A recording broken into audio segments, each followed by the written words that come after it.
Our channel. మనతో సదానందగిరి గారు హిమాలయ గురుగారు అని కూడా అంటారు. ఈయనకు 109 ఏళ్ళు ఉన్నాయి. హిమాలయ గురుగారు అని కూడా అంటారు ఈయనని. ఇతనితో మనం చర్చించి మన సమస్యలకు సమాధానాలను తెలుసుకుందాం. నమస్కారం గురుగారు. ఎలా ఉన్నారు? మా పేరు లాగానే ఉన్నాం. మీరు ఈ మధ్య చాలా రోజులు అవుతుంది మీరు మమ్మల్ని కలవలేక. ఎక్కడెక్కడ తిరిగేసి వచ్చారు ఈ మధ్య కాలంలో? కొంచెం అండమాను, ఆ తర్వాత 2 ధర్మస్థలు, ఉత్తరాదిలో ఉన్న ధర్మస్థల, ఈ కర్ణాటకలో ఉన్న ధర్మస్థల, ఆ తర్వాత కొంచెం ఆంధ్ర, ఆ కర్ణాటకలో ఎక్కువగా తిరిగాం. ఆ కార్యక్రమాల మూలంగా ఆంధ్రాకు రావడం ఇప్పుడే మళ్ళీ. నేను కొన్ని సందేహాలు ఉన్నాయి, వాటిని తీర్చగలుగుతారా? అవకాశం ఉంటే, గురు కటాక్షం ఉంటే. అదే గురువుగారు, ఇప్పుడు మనము పుట్టినప్పటి నుంచి చనిపోయేదాకా ఎన్నో పాపాలు చేస్తూ ఉంటాం. భగవంతుడు ఏం చెప్పాడు? పైకి తీసుకెళ్ళాక మీ పాపాల శిక్ష వేస్తాను అని చెప్తున్నారు. ఇప్పుడు ఈ శరీరమే లేనప్పుడు మనకు పైకి వెళ్ళాక ఏ విధంగా దేవుడు మనకు శిక్షలు అనేవి చేస్తారు? చాలా మంచి ప్రశ్న. పద్ధతి ప్రకారం మా ప్రార్థనతో మొదలుపెట్టాం. తప్పకుండా. వక్రతుండ మహాకాయ కోటి సూర్య సమప్రభ నిర్విఘ్నం కురుమే దేవ సర్వకార్యేషు సర్వదా. అంబ నవాంబుజోత్తుల కరాంబుజ శారదా చంద్ర చంద్రికాడంబర చారుమూర్తి ప్రకటస్ఫురభూషణ రత్నరోచిర చుంబిత దిగ్విభాగ శృతి సూక్త విభక్త నిజ ప్రభావ భావాడంబర వీధి విస్తృత విహారి మమ్మెల్లరూ కృపచూడుము భారతి. జ్ఞానానందమయం దేవం నిర్మల స్ఫటికాకృతిం ఆధారం సర్వ విద్యానాం శ్రీ హయగ్రీవ గురు ఉపాస్మహే. నారాయణ సమారంభం వ్యాసశంకర మధ్యమాం అస్మదాచార్య పరంపరాం వందే గురు పరంపరాం. మా గురుదేవులైనటువంటి మహంత్ హిమాలయగిరిజీ మహారాజు వారి పాదపద్మములను మనస్సులో స్మరించుకొని, మీరు అడిగారు, ఇంకా బాగా మీరు అడిగి ఉండాలనుకుంటే స్వర్గము నరకము ఉన్నాయంటున్నారే. ఒక దేహము అనేది, దేహం లోపల జీవుడు అనేది ఉంటుంది. కాలం చేశాక జీవుడు ఎగిరిపోతాడు. కట్టె ఇక్కడ పడి ఉంది, దాన్ని గుచ్చినా కాల్చినా దానికి నొప్పి లేదు. పోనీ ఆత్మకంటామా? నయనం చిందంతి శస్త్రాన్ని నయనం దావతి పావక నశోషేతి మారుత అంటారు. మరి ఆత్మకు అగ్ని దహించలేదు, నీరు తడపలేదు, గాలి శోషింప చేయలేదు అని భగవద్గీతలో క్లియర్గా చెప్పాడు. మరి ఇప్పుడు మీరు అడుగుతున్న ఈ స్వర్గ నరహాలు అనుభవించేది ఎవరు, ఏంటి? అద్భుతమైన ప్రశ్న ఇది. జీవాత్మ, ప్రత్యేగాత్మ, పరమాత్మ అనే ఒక తరంలో చూసుకుంటారు. ఈ జీవుడు మీరు అన్నట్లుగా ఇక్కడ చేస్తున్న పాప పుణ్యాలకు ఈ కట్టెను వదిలేసినాక ఆ వాసనాభరితమైనటువంటి ఆత్మకు, అంటే ప్రత్యేగాత్మకు ఒక యాతనా శరీరం అనేది ఇవ్వబడుతుంది. ఇప్పుడు మన దేహము స్థూల దేహము, సూక్ష్మదేహము, కారణదేహము, మహాకారణము అని ఎలాగున్నాడు. సూక్ష్మదేహంలో కూడా ఈ ఇంద్రియాలు, కర్మేంద్రియ, జ్ఞానేంద్రియాలు ఇంకో రకంగా పనిచేస్తుంటాయి. కళలో మీ కాళ్ళు చేతులు ఉన్నాయి, ఆడుతున్నాయి, చూస్తున్నారు, వింటున్నారు, గ్రహిస్తున్నారు. అట్లాంటి స్టేజ్ అయినటువంటి ఆ యాతనా శరీరం ఇవ్వబడుతుంది. సగం పనిష్మెంట్లే ఉంటాయి అక్కడ, సగం సుఖాలే ఉంటాయి స్వర్గంలో. స్వర్గంలో మనకు సుఖాలు కూడా ఉంటాయా? అంటే సుఖం అంటే అక్కడ స్వర్గం అంటేనే సుఖం. అంటే గురుగారు, మనము డైరెక్ట్ స్వర్గానికి అయితే వెళ్ళలేం కదా. ఎంతటి వాడైనా భూలోకంలో జన్మ తీసుకున్నాక తెలుసో తెలియకో ఎంతో అంతో పాపం చేస్తాడు. మంట పెట్టేటప్పుడు సూక్ష్మజీవుడు కాలి చచ్చిపోతాడు. కొన్ని రకాల పంటలను పూసేటప్పుడు ఆ చెట్టు మళ్ళీ చచ్చిపోతుంది. తిరిగి పునరుత్పత్తి లేని చెట్లు ఉంటాయి, అవి సస్తాయి. వాటిది కూడా పాపమే, తెలిసి తెలియక జరిగిపోతాడు. ఆ పాపాలు అనుభవించేకి నరకం, తాను చేసిన పుణ్యాలు అనుభవించడానికి స్వర్గము అని అంటారు. ఒక్కొక్కసారి మా సాధు పరిషత్తులో మా అధ్యక్షుల వారు ఒక సమావేశాలు ఏర్పాటు చేస్తారు. ఒకే విషయాన్ని సమర్థించాలి, లేదు అని ఖండించాలి, రెండూ చెప్పాలి. అట్లా ఒకసారి ఇదే ప్రశ్న వచ్చింది, అసలు స్వర్గము నరకము ఉన్నాయా అనేది ప్రశ్న. ఉన్నాయి అని చెప్పాలి, లేవు అని చెప్పాలి. ముందు లేవు అని చెప్పమంటారు. అప్పుడు ఒక మహానుభావుడు లేచి అన్నాడు, ఎక్కడున్నాయి? అంతా ఇక్కడే ఉన్నాయి, ఆ ఒక్క మనిషిని మంచి మార్గంలో పెట్టేకి స్వర్గము అనే ఆశ చూపిస్తున్నారు. చెడ్డ పనులు చేయకుండా రిస్ట్రైన్ చేసేదానికి నరకము అనే భయం చూపిస్తున్నారు. ఇప్పుడు సపోజ్ ఎగ్జాంపుల్, నా దగ్గర డబ్బులు లేవు, నన్ను ఎవడో ఒకడు భోజనానికి డబ్బులు అడిగాడు. ఎవడో ఉన్నవాడు నాకు తెలిసినోడు ఉన్నాడు, డబ్బులు ఉంటాడు. నేను ఆడి దగ్గరికి వెళ్ళి నాయనా వాడికి భోజనం పెట్టు అని అంటే, నువ్వు ఎంతసేపు వాడిని ఇన్ని తీసుకుని వస్తావు, నాకేందుకు పెట్టాలా హో అంటాడు. అట్లా కాకుండా ఆడికి ఒక ఆశ చూపించి ఆకలితో ఉన్నవాడికి భోజనం పెడితే నువ్వు చచ్చినాక రంబ డ్యాన్స్ చూడొచ్చునా అనే ఒక ఆశ పెడితే, టికెట్ లేకుండా ఆ రంబ డ్యాన్స్ చూసే ఆనందంతో వీడు ఇక్కడ పుణ్యం చేస్తాడు. To encourage him to do good things.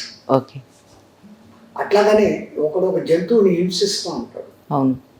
నేను వెళ్ళి ఎవరే నాయన కొట్టకురా, ఎందుకు కొడతాను అంటే, నాకు దాంట్లో ఆనందం దొరుకుతుంది, నువ్వెవరు చెప్పేదానికి అంటాడు.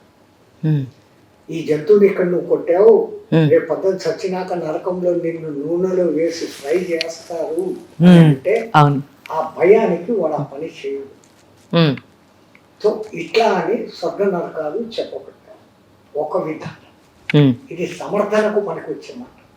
కానీ మన సనాతన ధర్మము మామూలు విషయం కాదు. వాళ్ళు ఎంతో మంది అవి అనుభవించి వాటిని చూసి అవి ఉన్నాయని నిర్ధారణగా తెలుసుకొని ఈ కష్టం తన తర్వాతి తరాల వాళ్ళు పడకూడదురా అని, నరకం ఎట్లుంటుంది, ఇన్ని రకాల నరకాలు ఉన్నాయి, ఒక్క నరకం కాదు, ఆ నరకంలో అనేక నరకాలు ఉన్నాయి, అనేక రకమైన హింసలు పెట్టే నరకాలు ఉన్నాయి.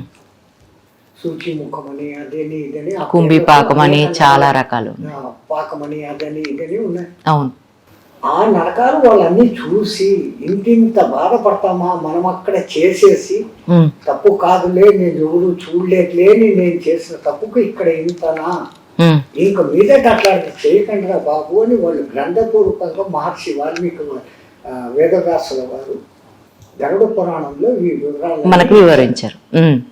అట్లాగానే స్వర్గము అనేది ఎక్కడ ఉంటుంది, ఆనందకరమైన స్థితి. ఈ ఆనందము అంటే మనం ఎంతసేపు సుఖము సంతోషాల వెనకల పడుతున్నామే కానీ అంతేగా నిజమైన మన ఆత్మస్వరూపమైన ఆనంద స్థితిని మనం అందుకోలేకపోతున్నాం. బ్రహ్మానందము అనే దానికి మన వాళ్ళు ఒక లెక్కలు చెప్పు, 25 ఏళ్ళు 30 ఏళ్ళ మంచి వయస్సులో ఉన్నవాడు, అనుకూలవతి అయిన భార్య, మాట వినే కొడుకులు, మాట జవదాటని కొడుకులు, చెప్పిన పని చేసే సేవకులు, రథాలు, ధాన్యాగారం ఫుల్లుగా, ధనాగారం ఫుల్లుగా, చుట్టుపక్కల జనాలలో తనకు కీర్తి ప్రతిష్టలు ఇన్ని ఉండేటప్పుడు వాడు అనుభవించే ఆనందాన్ని మానవ ఆనందము అంటారు. అటువంటి ఆనందాలకు 100 ఆనందం ఉంటే వాళ్ళు మానవ గంధర్వులు అనుభవించే ఆనందం. మానవ గంధర్వులు అంటే ఇప్పుడు మహానుభావులు ఎంతో మంది సంగీత కళాకారులు ఉన్నారు. బాలసుబ్రహ్మణ్యం పూర్వజన్మంలో శివలింగాలకు తేనాభిషేకాలు చేస్తే వాళ్ళకి ఆ మధురకంఠ స్థలం ఇప్పుడు వచ్చింది. వాళ్ళు మానవ గంధర్వులు. వాళ్ళకు డబ్బు వస్తుంది, అద్భుతమైన కీర్తి ప్రతిష్టలు వస్తుంది.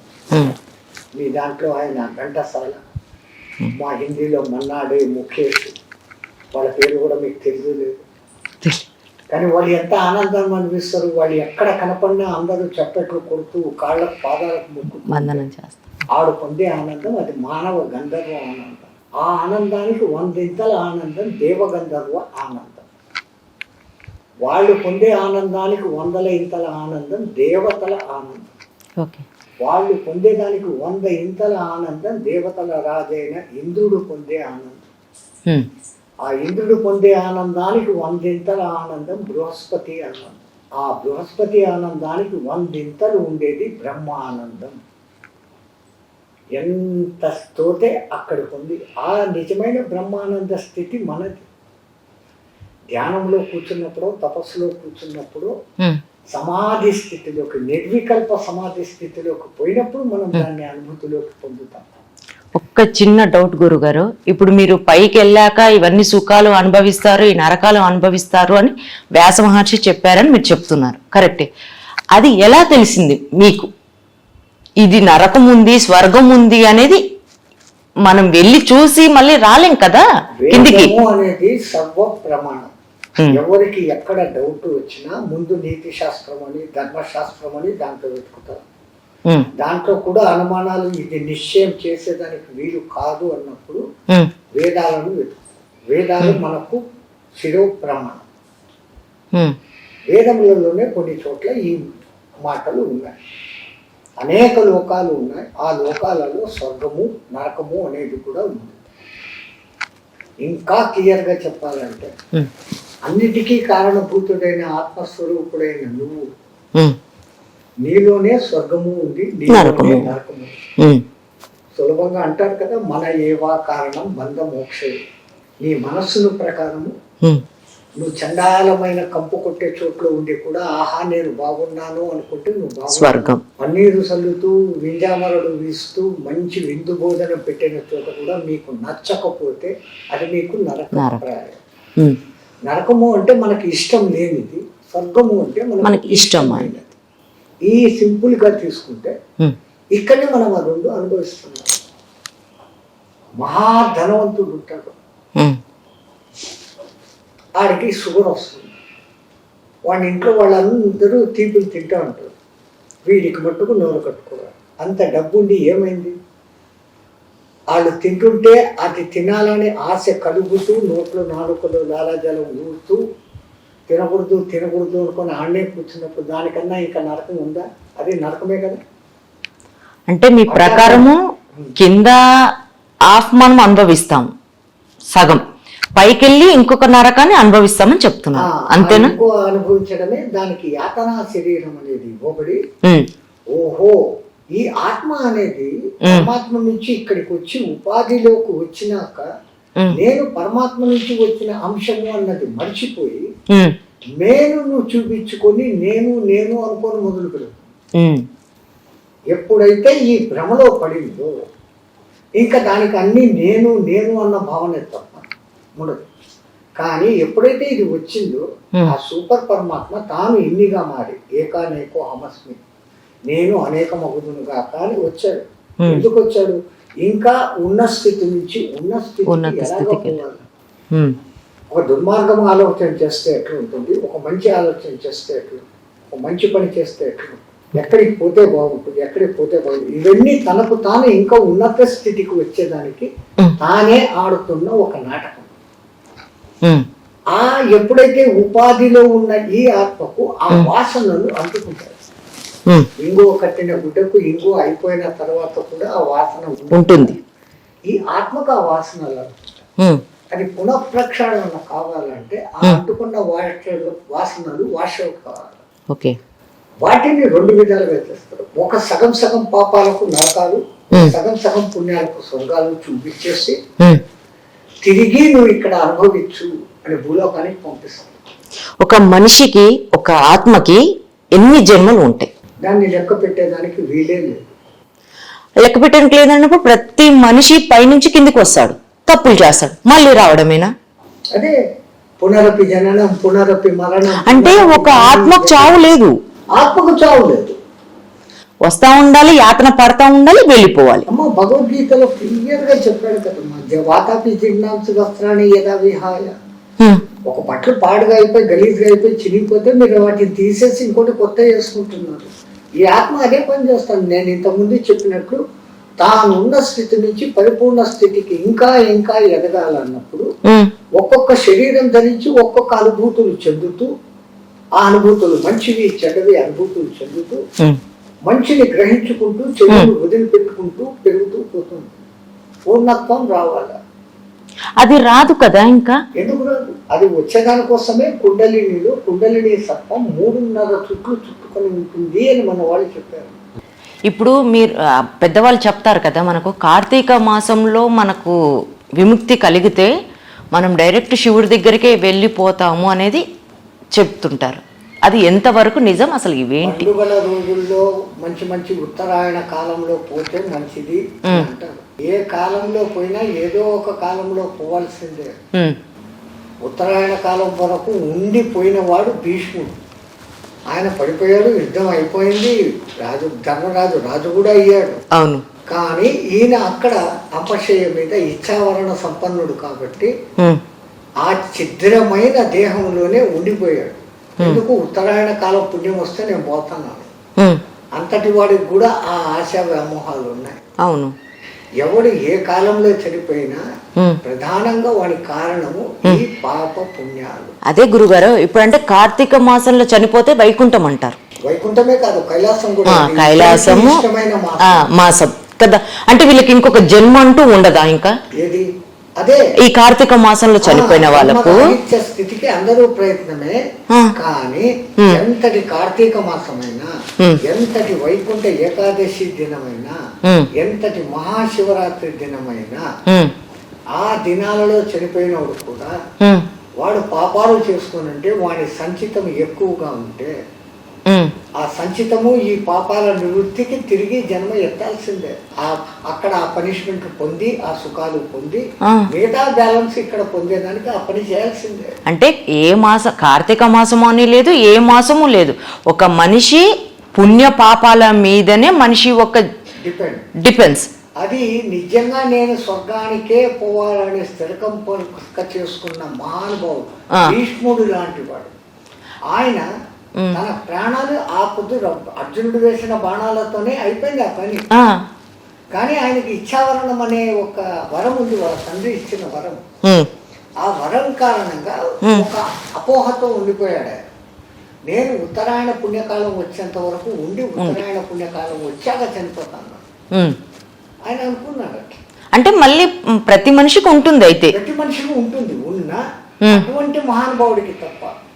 ఆయన ఒకప్పుడు మహాభీషుడు, అష్టవసువులలో ఒకడు. ఇంతటి ఉంది కాబట్టి ఆయన బ్యాక్గ్రౌండ్కు ఆయన కెపాసిటీ వేరే. మనలాంటి వాళ్లకు కేవలం ఈ 2 రెక్కలే. అందుకే ఆజ్ఞాచక్రంలో 2 దళాలు ఉంటాయి, ఒకటి పాపం, ఒకటి పుణ్యం. ఈ రెక్కలతో ఈ పక్షి ఎగరాల్సిందే. మన వెంట వచ్చేది ఈ 2, ఇంకా ఏమీ రావు. ఇంకొకటి చిన్నది క్వశ్చన్ గురుగారు, ఒక స్త్రీని ఎందుకు, ఒక శంకరాచార్యులు గారే ఒక స్త్రీని, ఒక అమ్మని విలువిచ్చారు అంటే ఆమెకు ఒక ప్రాధాన్యత అంటూ ఇచ్చారు. ఆయన తండ్రి కంటే ఎక్కువ ఒక తల్లికే ప్రాధాన్యత. ఇప్పుడు సహజంగా కూడా తల్లికి ఎక్కువ ఇంపార్టెన్స్ అని అంటారు. ఒక మీలాంటి వాళ్ళు కూడా తల్లికే పాదాభివందనం చేయాలి, వేరే వాళ్ళకు మీరు చేయకూడదు. ఎందుకు ఆడపిల్లకి అంత విలువ ఎందుకు వచ్చింది సమాజంలో? వేదంలో ఉన్న మొదటి మాటే అది, మాతృ దేవోభవ పితృ దేవోభవ. ఇప్పుడు తండ్రి కూడా ఇప్పుడు నవమాసాలు మోస్తుంది, కానీ తండ్రి మీ భావం అర్థమైందమ్మా. అసలు బీజ ప్రదాత ఆయన. అవును, ఈమె క్షేత్రం మాత్రమే. కరెక్ట్. ఈ క్షేత్రం లేనిదైతే బీజ ప్రదాతం కాదు కదా. బీజం ఉండి బీజం ఉండి క్షేత్రం లేకుండా ప్రయోజనం లేదు. అదే మరి ఇప్పుడు ఇద్దరు ఒకటేగా, బీజం ఉన్నా ప్రయోజనం లేదు. కరెక్టే. మరి ఇప్పుడు అన్నప్పుడు ఇద్దరు ఈక్వల్ కదా అక్కడ. కారణం ఏంటంటే తన లోపల తాను 9 నెలలు మిమ్మల్ని పెంచుతుంది తన రక్త మాంసాలు ఇచ్చి. ప్రతి జన్మ ఒక చావు అని తెలుసు, ప్రతి డెలివరీ ఒక మరణంతో సమానమని తల్లికి తెలుసు. అంత నొప్పులు భరించి ఆ బిడ్డకు జన్మ ఇస్తుంది తన ప్రాణాలను లెక్క చేయక. తరువాత ఆ వాడు కడుక్కొని ఉన్నంత వరకు మలమూత్రాలను కడుగుతుంది, తన రక్తాన్ని పాలు చేసి ఇస్తుంది. ఆడు కొంచెం ఆ అనను మొదలు పెట్టేసరికి మా అమ్మ అను, తాత అను, ఇదో వీడు మీ నాన్న, వీడి దేని సమాజాన్ని పరిచయం చేస్తుంది, ఏరు పెట్టి నడిపిస్తుంది ఒక తల్లి. అందుకని తల్లి తొలిగుడు. తల్లితో బిడ్డకు ఎంత అనుబంధం అంటే, మీరు ఎక్కడైనా మామూలుగా చూస్తుంటారు, ఏ ఇంటికి పోతారో చిన్న బిడ్డ ఉంటే ఎత్తుకుంటారు, అది కుయ్యా ఉంటుంది. తల్లి దగ్గరికి వచ్చేసరికి లాలన చేసిన వదలు. తల్లి వచ్చి ఇట్లా ఎత్తుకునింది అంటే సైలెంట్. అవును, తన స్పర్శతో 9 నెలలు ఈ గుండె చప్పుడు తాను వింటా ఉంది. గర్భంలో 6వ నెల తనకు చైతన్యం వచ్చినాక 6వ నెల నుంచి 3 నెలల కాలము ఈ గుండె చప్పుడు వింటా ఉంది. ఇట్లా ఎత్తుకోగానే ఆ గుండె అనుసంధానం శబ్దం వినపడి ఐఆమ్ సేఫ్, నేను మా అమ్మ దగ్గర ఉన్నాను. బిడ్డకు తెలివి లేదనుకుంటాం, మా తెలివి వాడికి ఉన్నంత తెలివి మనకు లేదు. వాడు అందరినీ గుర్తిస్తాడు అద్భుతంగా. వాడు నా పరాయా చెడ్డోడా మంచోడా, ఎత్తుకున్నాడు మంచోడా చెడ్డోడా కూడా వాడికి తెలుసు. కొంచెం దుష్టబుద్ధి ఉన్నోడు ఎత్తుకుంటే వాడి దగ్గర ససేమిరా ఉండడు, జాగ్రత్త కిందికి వచ్చేస్తాడు. కానీ వాడు వ్యక్తీకరణ చేయలేడు. ఏడ్చి వాడికి తెలిసింది ఒక్క ఏడుపు, కదలికలు లేకుండా పడి ఉంటాడు. ఈ చైతన్యం అంతా ఇచ్చి లోకాన్ని పరిచయం చేసి మోసి పెంచి పోషించేది ఇంత ముఖ్య పాత్ర వహిస్తుంది కాబట్టి తల్లి. రెండవది అన్నిటికన్నా మెయిన్, మీకు ప్రపంచంలో ఏ ప్రేమ అయినా కానీ కమర్షియల్, దాని వెనకాల స్వార్థం ఉంటుంది. తప్పకుండా భర్తతో ఎంత ప్రేమగానే ఇంకో చీర కొనిస్తాడులే అని ఒక ఆశ ఏమోలో ఉంటుంది. కానీ తల్లి ప్రేమ అన్కండిషనల్. ఇప్పుడున్న సమాజంలో ఆ మాట చెప్పగలుగుతారా మీరు? నా వరకు నేను ఎప్పుడైనా చెప్తాను. కానీ ఒక తల్లి నిజమైన గుణవంతురాలైతే దుష్టుడైన కొడుకును పోలీసులకు పట్టి ఇవ్వడము చంపడం కూడా నేను చూసిన తర్వాత కూడా తల్లికే నేను ప్రాధాన్యత ఇస్తాను. ఎందుకంటే మనస్ఫూర్తిగా వాడు బాగా కావాలని కోరుకుంటుంది. శిక్షించేటప్పుడు కూడా వాడు బాగా కావాలనే కోరుకుంటుంది. అన్కండిషనల్. ఇంకా మిగతాదన్నీ కండిషనల్. తండ్రి ప్రేమ కూడా. ఎస్, రేపు పొద్దున వీడు నేను రిటైర్డ్ అయినాక నన్ను పోషిస్తాడు వీడు అనే ఒక స్వార్థం వాడి వెనకాల ఉంది. ఆడపిల్లకి ఇంత కట్నం ఇచ్చేసినాను, వీడి దగ్గర నుంచి నేను ఇంత కట్నం లాగాలని స్వార్థం ఉంది. సంథింగ్ ఉంది. అంటే దాంట్లో తల్లి భాగం కూడా ఉంది కదా మరి. అలా అనుకుంటే ఎంత ఉన్నా ఆ భాగాలు వేరు. లవ్ అండ్ అఫెక్షన్ ఇది వేరు. అక్కడ కండిషన్స్ ఉన్నాయి, ఇక్కడ కండిషన్ లేదు. తల్లి ప్రేమలో కండిషన్ లేదు. వాడు కేవలం బాగుండాల, నేను ఏమైనా పర్వాలేదు, ఎవడు ఏమైనా పర్వాలేదు, అంతవరకు కూడా పోతున్నా. తన బిడ్డల పోషణ కోసం ఎంత ఆఖరికి పశువులు పక్షులు తమ బిడ్డలను కాపాడుకునే దానికి తమకన్నా పెద్ద జంతువు వస్తే దాని మీదకి పోరాటం పోతుంది. ఓడి తన బిడ్డలను కాపాడుకునే దానికి పిల్లి కుక్క మీదకి పోతుంది. అది కుక్క ఇంతది, కోడి ఎంతది, ఎగబడుతుంది. మీ అన్న మీ తండ్రి ఎదురు పడతారా? అట్లా తల్లి అంటుంది నా ప్రాణం కావాలంటే తీసుకో, వాడి ప్రాణం కాపాడు అంటుంది. సో తల్లి ప్రేమ అన్కండిషన్ మనాళ్ళు ఎప్పుడో గుర్తించారు. అందున ఆ క్షేత్రం ఎంత బాగుంటే ఉత్పత్తి అంత బాగుంటుంది. ఓకే, తల్లి అనే మంచిగా ఉంటే ఇంట్లో ఫ్యామిలీ మొత్తం మంచిగా ఉంటుంది. మనస్సు బాగుండి తల్లి ప్రవర్తన బాగున్నప్పుడు ఆమెకు పుట్టిన బిడ్డలు ఆమె పెంచే పోషణను బట్టి ఆ బిడ్డలు కూడా ఉత్తములుగా తయారవుతారు. ఒక జిజియాబాయ్ ఒక శివాజీని తయారు చేసింది. నేతాజీ సుభాష్ చంద్రబోస్ తల్లి, వాళ్ళ పేరైతే నాకు తెలియదు. ఈ మహామహులందరికీ ఒక అసలు ఎవడి గెలుపు వెనకాల స్త్రీ ఉంటుంది అన్న ఒక మాట ఉంది జనరల్ గా. ఎందుకంటే ఈమె సపోర్ట్ లేకపోతే వాడంత కాలేడు. చిన్నప్పటి నుంచి భారత రామాయణాలు వినిపించడం, ఇది ధర్మం, ఇట్లా చేయొచ్చు, ఇది తప్పు, ఇది రైట్, ఇట్లే ఉండు అని దండించడం కూడా. ఇంత చేసి వాళ్ళని తయారు చేస్తే వాళ్ళు ఈ పొద్దు మనల్ని ఉద్ధరించి వాళ్ళ పేరు మనం చెప్పుకుంటున్నాం. ఓకే, అందుకని తల్లికి ఒక స్థానాన్ని ఇచ్చారు. ఇంకొకటి చిన్న గురుగారు, ఇప్పుడు దేవుడు ఒక ఫ్యామిలీలో వీళ్ళని ఇవ్వాలి అనుకుంటాడు. గర్భంలో ఒక తల్లికి వేయాలంటే ఏ విధంగా అంచనా వేస్తాడు? ఇప్పుడు అమ్మాని ఆయన అంచనా వేయడు. మరి ఆత్మ ఎలా వస్తుంది? ఈ జీవుడు చేసుకున్న పాప పుణ్యాలను బట్టి ఒక దేహం వదిలింది. అవును, ఆ ఆత్మ పైకి పోయింది.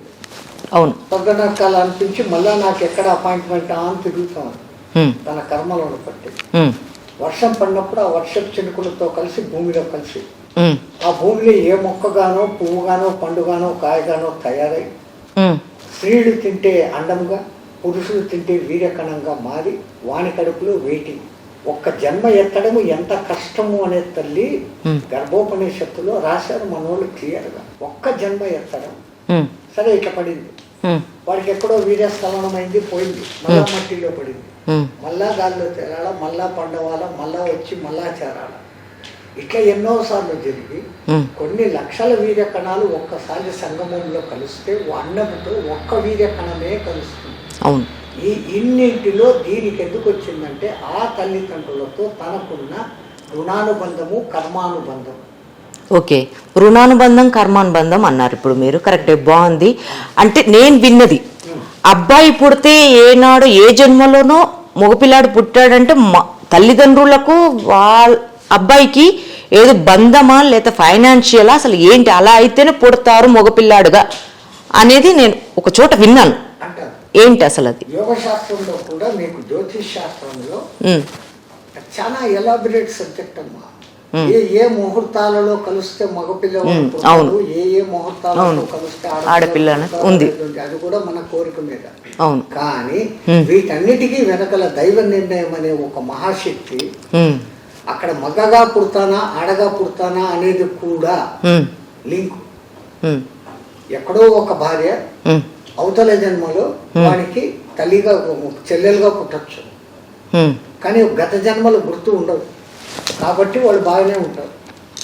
పరమాత్ముడు ఆ మాయ కూడా పెట్టాడు. అంటే ఇప్పుడు మనకు మన పిల్లల రూపంలో వచ్చారు అంటే ఏదో పోయిన జన్మలో మనకు వాళ్ళకు బంధము కర్మానుబంధము ఉంది కాబట్టి మళ్ళీ వాళ్ళు రిటర్న్ గా మనకు అదే విధంగా పుట్టారు.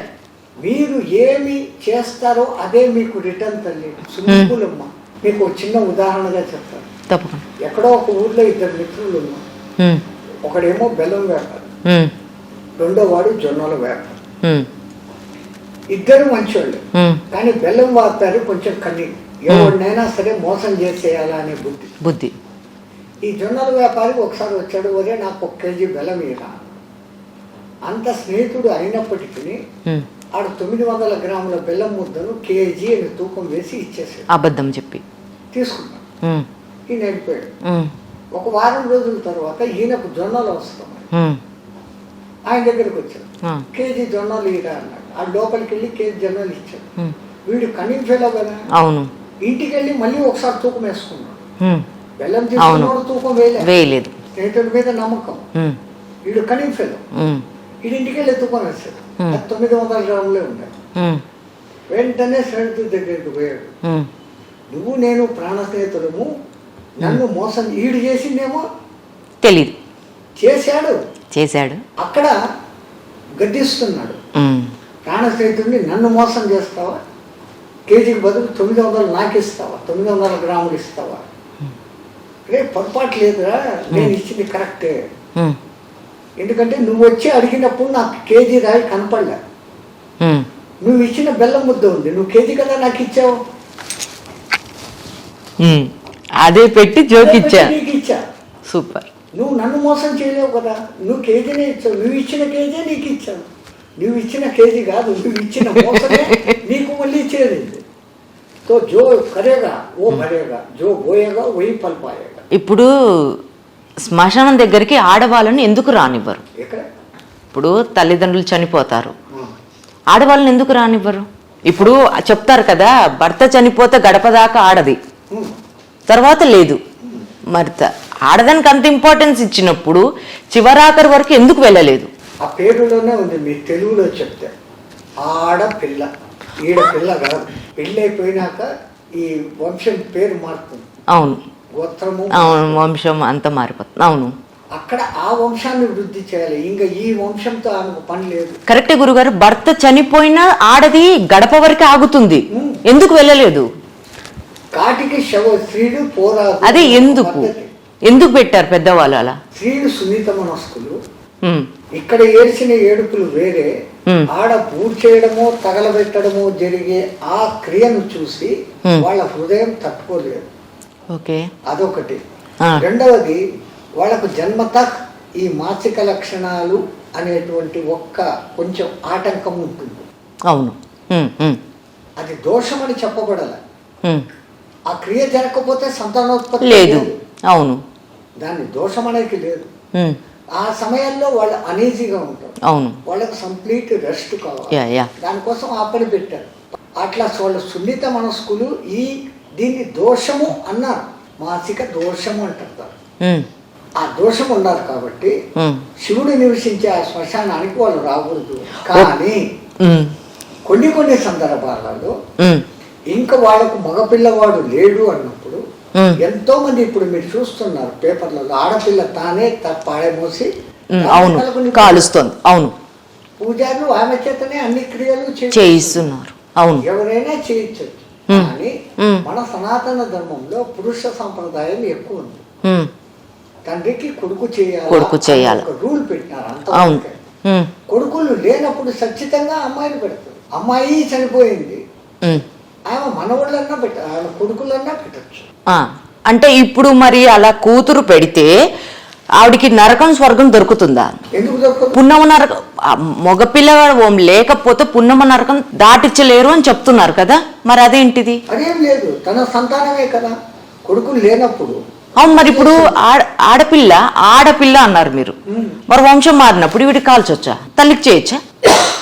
ఇంకా మీకు ఇప్పుడున్న పద్ధతిలో చెప్పాలంటే జీన్స్ అనేది అవి మారు, అది 100%. అక్కడ పోయి కులం మారుతారు, అన్ని మారుతుంది. ఏం మారినా ఆ తండ్రి నుంచి వచ్చిన జీన్స్ 13 జతల క్రోమోజోమ్ తండ్రివి, తల్లివి 13 జతలు 21 కలిస్తే జరిగేది.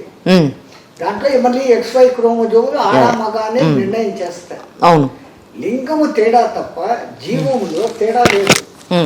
ఆకారము పునరుత్పత్తి చేసేదానికి స్త్రీ శరీరంలో ఆ మార్పులు ఉన్నాయి, పునరుత్పత్తికి అవసరమైన మార్పులు పురుషుడిలో ఉన్నాయి.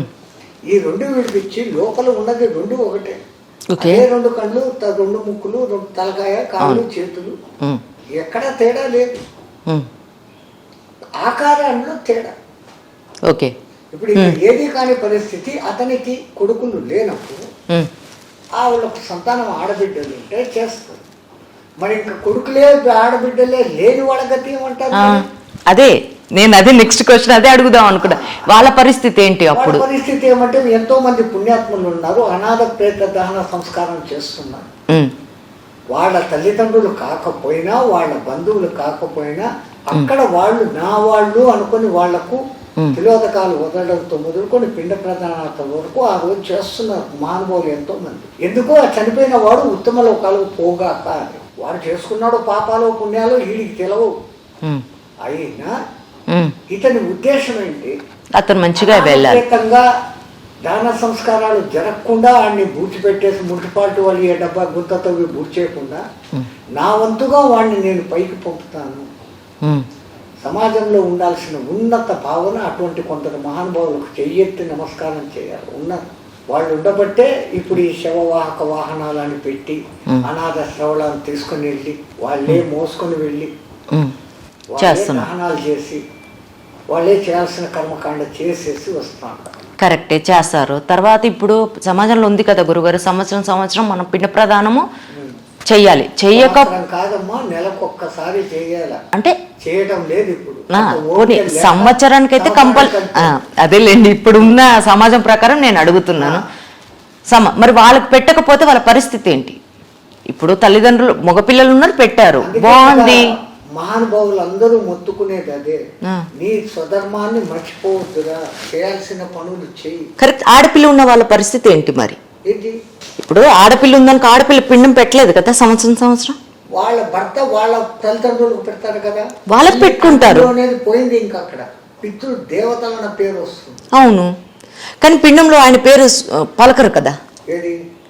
ఇప్పుడు భర్త పెడతాడు, మీరు ఇప్పుడు అక్కడ ఉన్న అమ్మాయి తన తండ్రి పేరు చెప్పచ్చు పిండంలో. పిండ ప్రధానాలు వాళ్ళ పేరు మీద కూడా చెప్పి వదలమని చెప్పచ్చు. మగపిల్లవాడు లేనప్పుడు, ఆడపిల్ల పెళ్ళే గోత్రం మారినప్పుడు తాను అక్కడ భర్త అనుమతి, భర్త చెట్లగా ఉంటాడు. అవును, వాళ్ళ తల్లిదండ్రులకు ఆయన చేస్తాడు. పంతులు గారికి ఈ అమ్మాయి మా తల్లిదండ్రుల పేర్లు ఇది, నేను తెలంగాణం వదులుతాను అని చెప్పి వదిలేచ్చు. ఒక ఆడది వదలొచ్చు, తప్పులేదు. అసలు ఆడవాళ్ళు గాయత్రి కూడా చేసేవాళ్ళమ్మా. మధ్యలో కొంతమంది తమ డామినేషన్ ఎక్కడ దెబ్బతింటుందో ఆడవాళ్ళకు ఉన్న శక్తి మగవాళ్ళకు లేదు. అవును, వీళ్ళు మన నెత్తికెక్కేస్తారు అని మీరు గాయత్రి చేయకూడదు అని నిషేధం పెట్టారు. ఓకే, గాయత్రి ఒకప్పుడు, ఇప్పుడు గార్గి, సులభ, మైత్రాయణి వీళ్ళందరూ ఎంత వేదం చదవకూడదు ఆడవాళ్ళు అంటారే, ఎక్కడ మరి వీళ్ళందరూ ఎవరు? ఈ సులభ, గార్గి, మైత్రి అసలు శంకరాచార్యుడిని గడగడలాడించింది ఉభయవారతి. ఆమెకు వేద పరిజ్ఞానం లేకుండా అవుతుంది, అప్పటికి ఆమె వేదం చదివింది కదా. అవును, వేదం చదవాలంటే యజ్ఞోపవీతం ఉండాలి కదా. తప్పకుండా యజ్ఞోపవీతం ఉండాలంటే గాయత్రి ఉండాలి కదా, లింకు కదా. అవును, మరి వాళ్ళకు ఉన్నప్పుడు ఇప్పుడు మనకు లేకుండా పోయిందంటే మధ్యలో కొంతమంది స్వార్థపరులు మీకు అర్హత లేదు, వేదం చదవకూడదు అని పెట్టారు. సర్వులకు సమాన అధికారాలే.